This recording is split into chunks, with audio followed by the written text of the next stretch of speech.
Okay, this is the Moman Matrix video transmitter, Full HD up to 60p.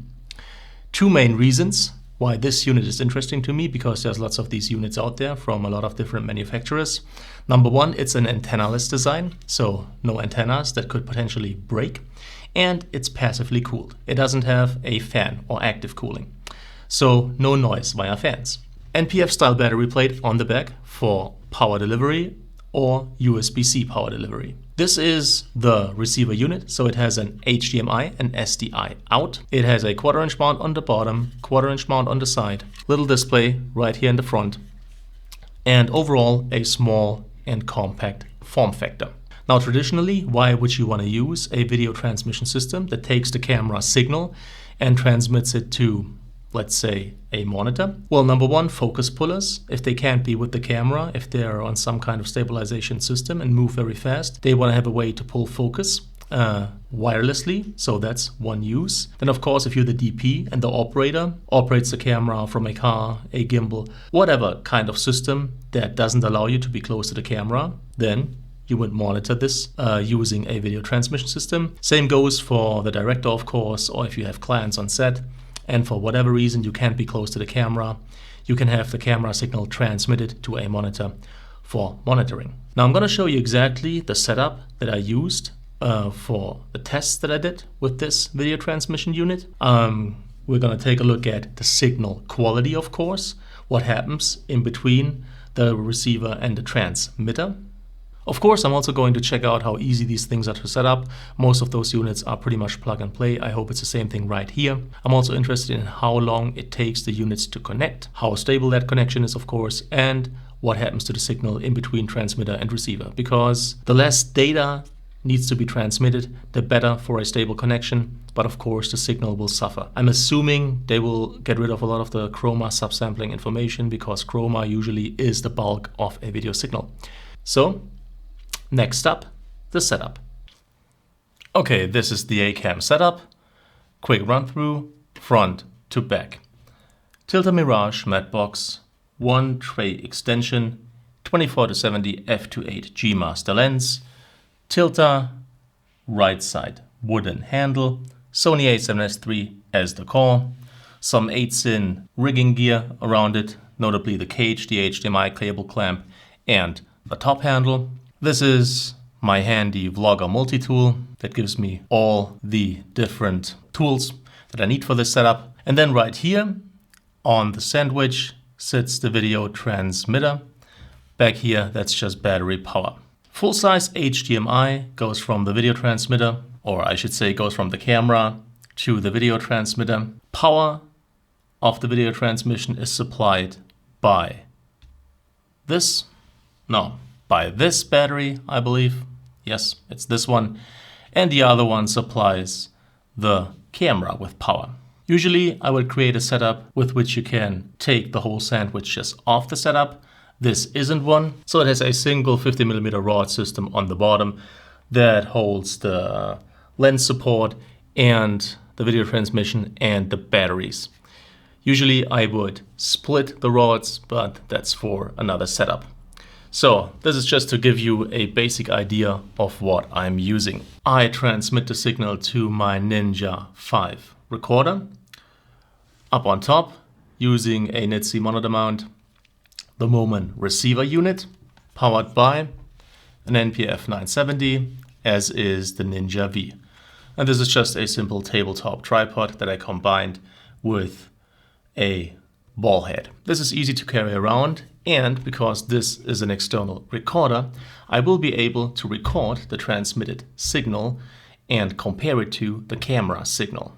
Again, simple connection, full-size HDMI to full-size HDMI from the receiver to the Ninja 5. Transmitter sits on the camera, receives power via this battery on the back.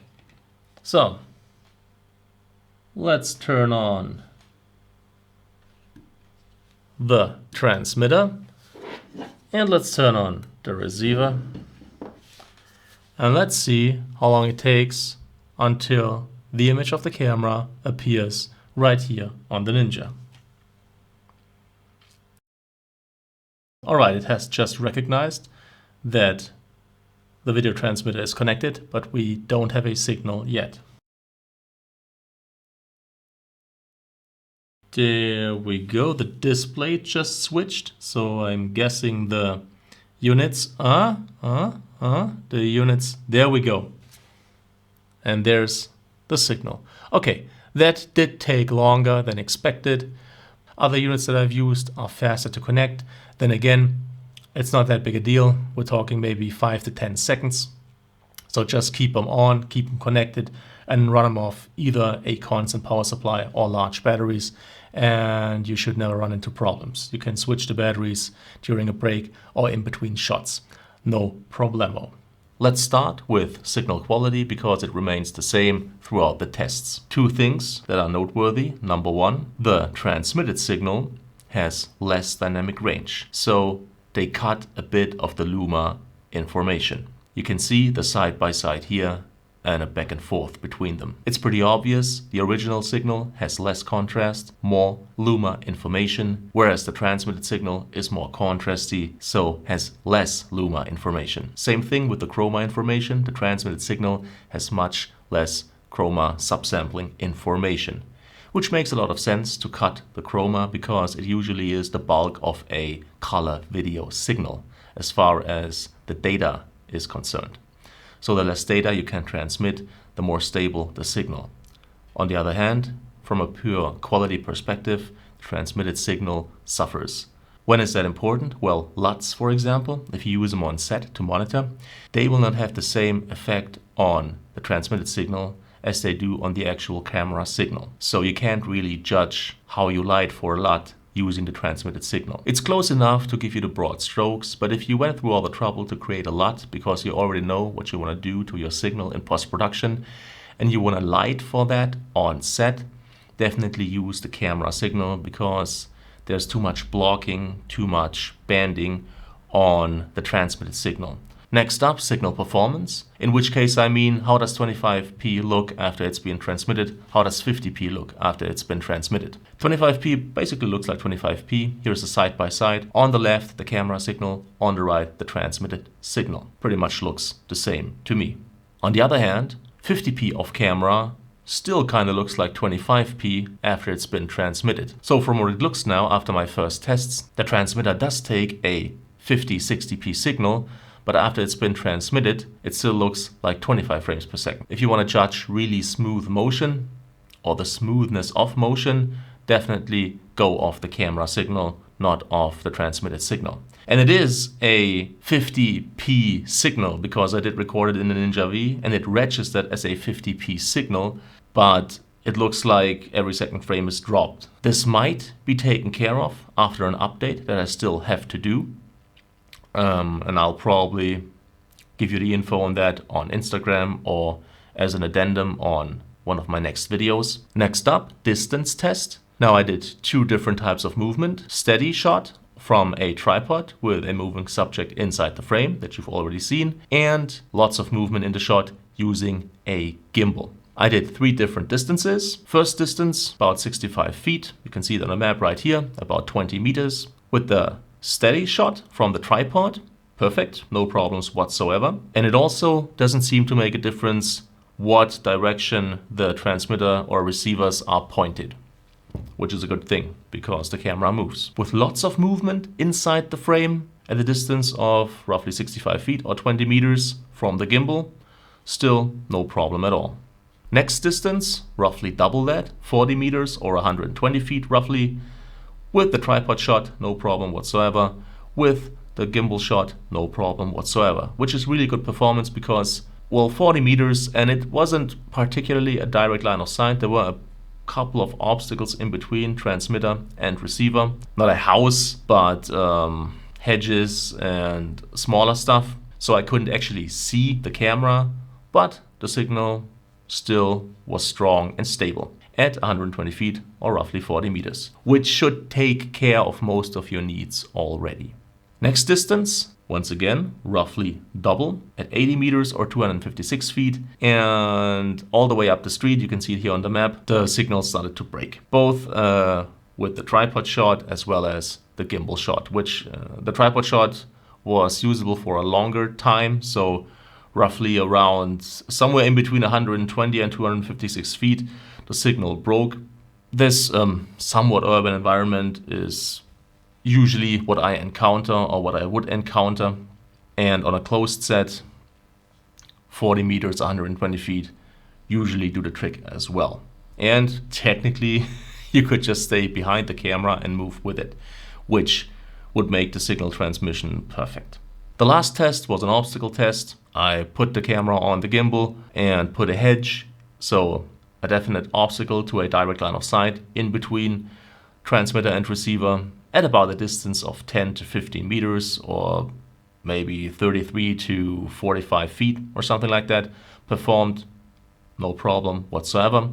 I went around one corner of the house, again a distance of about 10 meters, maybe 30 feet-ish. Performance, absolutely no problem. And I went to the second corner of the house, so with almost the bulk of the house in between transmitter and receiver as an obstacle, and then the signal broke. Noteworthy, you can step around the corner if it's not too far away, like 10, probably 15 meters, 30, 45 feet, should be fine. Obviously depends on the constituents of the wall, but, well, brick walls all around here, probably with some metal reinforcement in between them, so it's a solidly built house. So that worked, and that is pretty good to at least be able to put one wall in between you and the camera. Signal latency, I think the spec sheet says 80 milliseconds. I'm going to show you exactly how much it is right around here. Usually for slower shots that don't require super fast and super precise focus movements, should be fine, especially if you're close enough. I wouldn't be further away than 120 feet with a almost direct line of sight, or just follow behind the camera.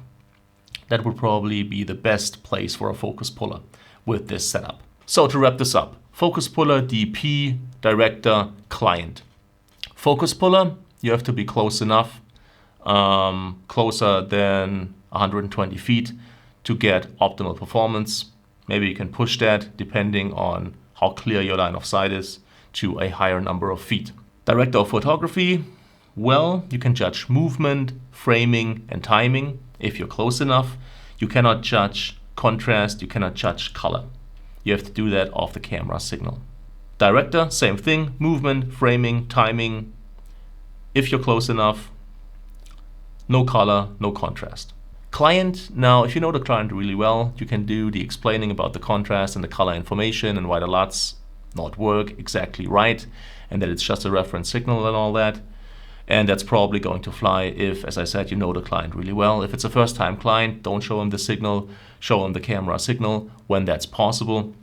Don't even let the client worry about this, because a lot of the money they pay you is for them to not have to worry about whether the job gets done and gets done right. All right, that's it for this video. If you liked it, if you found it helpful, please leave a thumbs up. It's greatly appreciated. Any kind of comment or feedback is welcome, and I'll try to answer as quickly as possible. All the tech that I've used in this video, or most of it, is linked in the description. As always, thank you so much for your time, thank you for watching, and hopefully see you again soon.